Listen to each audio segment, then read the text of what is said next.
இந்த ஃபோட்டோவில் இருக்கிற பொண்ணை பார்த்தீங்களா எவ்வளோ அழகாக இருக்குது. ஆனால் இந்த பொண்ணு வந்து இப்போ உயிரோடு இல்லை. ஏன் உயிரோடு இல்லைங்கிறத இந்த வீடியோவில் டீட்டெயிலில் பார்ப்போம். வீடியோ ஸ்கிப் பண்ணாமல் பாருங்கள். நம்ம சேனலில் பிடிச்சிருந்தால் நம்ம சேனலுக்கு சப்ஸ்கிரைப் பண்ணி வச்சுக்கோங்க. அப்போ தான் டெய்லி நோட்டிஃபிகேஷன்ஸ் உங்கள் மொபைலுக்கு வரும். வாங்க வீடியோக்குள்ளே போகலாம். இந்த ஃபோட்டோவில் இருக்க பொண்ணு பேர் ஹீனா. 19 வயசு தான். அது கர்நாடகா சேர்ந்த பொண்ணு. இந்த பொண்ணு வந்து தௌஃபிக் அப்படிங்கிறவரை கிட்டத்தட்ட 1.5 வருஷமாக காதலித்து கல்யாணம் முடிச்சிருக்கிறாங்க. இவங்க குடும்ப வாழ்க்கை சந்தோஷமாக போய்ட்டு இருந்திருக்குது. இந்த பொண்ணு வந்து நர்சிங் காலேஜில் சேர்ந்து நர்சிங் படிச்சுட்டு வந்திருக்குது. அப்போ தௌஃபிக்கோட நண்பர், அவர் பேர் வந்து யாசின். அப்படிங்கிற யாசின்கிறவர் கூட இந்த ஹீனா அப்படிங்கிற பொண்ணுக்கு பழக்கம் ஏற்பட்டிருக்கு. 2 பேரும் ஃப்ரெண்ட்ஸாக பழகிருக்கிறாங்க. இந்த யாசின் வந்து இன்ஸ்டாகிராமில் நிறைய ரீல்ஸ் போடக்கூடியவர். ஸோ அந்த ரீல்ஸ் எல்லாம் பார்த்துட்டு அதை பார்த்து அரட்டை அடிக்க ஆரம்பிச்சிருக்காங்க. இந்த ஹீனாங்கிற 19 வயசு பெண்ணு வந்து 2 பேரும் நட்பாக பழகிட்டு இருந்திருக்காங்க. போக போக அது வந்து தப்பான ரிலேஷன்ஷிப் கொண்டு போய் விட்டுருக்குது. ஸோ 2 பேரும் காதலிக்க ஆரம்பிச்சிருக்கிறாங்க. இந்த விஷயம் வந்து ஹீனாவோட கணவர் அதாவது தௌஃபிக்கு தெரிய வருது. தெரிய வந்தோடனே அதாவது யாசின் வந்து வேறு யாரும் கிடையாது, தௌஃபிக்கோட ஃப்ரெண்டு தான். தௌஃபிக்கோட ஃப்ரெண்டுனால இந்த தௌஃபிக் வந்து தன்னோட மனைவியையும் ஃப்ரெண்டையும் கூப்பிட்டு கண்டிச்சிருக்கிறாரு. இந்த மாதிரி பழகக்கூடாது அப்படின்னு சொல்லி கண்டிச்சிருக்கிறாரு. ஆனால் இந்த யாசினும் ஹீனாவும் பக்கத்து வீட்டுக்காரங்க 2 பேரும் கிட்டத்தட்ட ஒரு 1 கிலோமீட்டர் 500 மீட்டருக்குள்ளே தான் இவங்க வீடும் அவங்க வீடும் இருந்திருக்குது. அது மட்டும் இல்லாமல் 2 பேரும் அடிக்கடி பழகிட்டு வந்திருக்கிறாங்க. ஸோ பக்கத்து வீடு, ஒரே கிராமம் அப்படிங்கிறதுனால இவங்கள பழகிறத தடுக்கவே முடியல. ஸோ 2 பேரும் என்ன பண்ணியிருக்காங்கன்னா, கடந்த 4 மாதத்துக்கு முன்னாடி 2 பேரும் ஓடி போயிட்டாங்க. ஓடி போய் வேறு ஒரு கிராமத்தில் தங்கி 20 நாள் தனியாக குடும்பம் நடத்தியிருக்கிறாங்க. ஸோ இப்படி போயிருக்கிறாங்க. கொஞ்ச நாள் கழித்து இவங்க வந்து ஊர் மக்களை கூப்பிட்டு தன்னோட கணவனையும் கூப்பிட்டுட்டு 3 பேரும் சேர்ந்து இந்த மாதிரி நாங்கள் வந்து ஒன்றா சேர்ந்து வாழ போகிறோம். இதில் தௌஃபிக் வந்து தலையிடக்கூடாது, அதாவது தன்னோட புருஷன் வந்து இதில் தலையிடக்கூடாது அந்த மாதிரி சொல்லியிருக்கிறாங்க. இந்த ஹீனா, நான் வந்து யாசின் கூட தான் குடும்பம் நடத்துவேன், இனிமேல் தௌஃபிக் எனக்கு வேண்டாம் அப்படிங்கிற மாதிரி சொல்லியிருக்காங்க. எப்படி கிட்டத்தட்ட 1.5 வருஷமாக காதலித்து கல்யாணம் முடிச்சிருக்காங்க. அந்த கணவன் வந்து எனக்கு வேண்டாம், அந்த புருஷன் எனக்கு வேண்டாம், இந்த யாசின் தான் எனக்கு வேணும் அப்படிங்கிற மாதிரி சொல்லியிருக்கிறாங்க.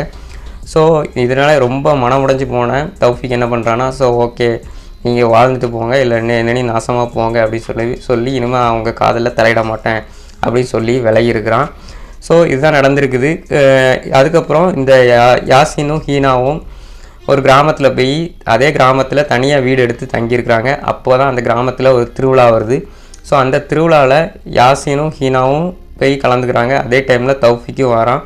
அப்போது ஹீனாவும் தௌஃபிக்கும் நேருக்கு நேர் சந்திக்க வேண்டிய சூழ்நிலை வருது. ஸோ அப்படி சந்திக்கும் போது இந்த ஹீனா சும்மா இருந்திருக்கணும். ஏன்னா என்ன சொல்லியிருக்கிறாங்கன்னா, இப்போ நீ பார்த்துக்கிறத விட இந்த யாசின் வந்து ரொம்பவே என்ன நல்லா பார்த்துக்கிறான், இப்போ நான் சூப்பராக இருக்கேன், ஜாலியாக இருக்கேன் அப்படிங்கிற மாதிரி ரொம்ப வெறுப்பேற்றிருக்கிறான் அந்த ஹீனா. ஸோ என்ன பண்ணியிருக்கான் அந்த தௌஃபிக்கு, நைட்டோட நைட்டாக ஒரு அருவாளை எடுத்துகிட்டு அவன் இருந்த வீட்டுக்கு போயிருக்கான். கதவை தட்டி உள்ளே போய் 2 பேரையும் சராமரியாக வெட்டியிருக்கிறான்.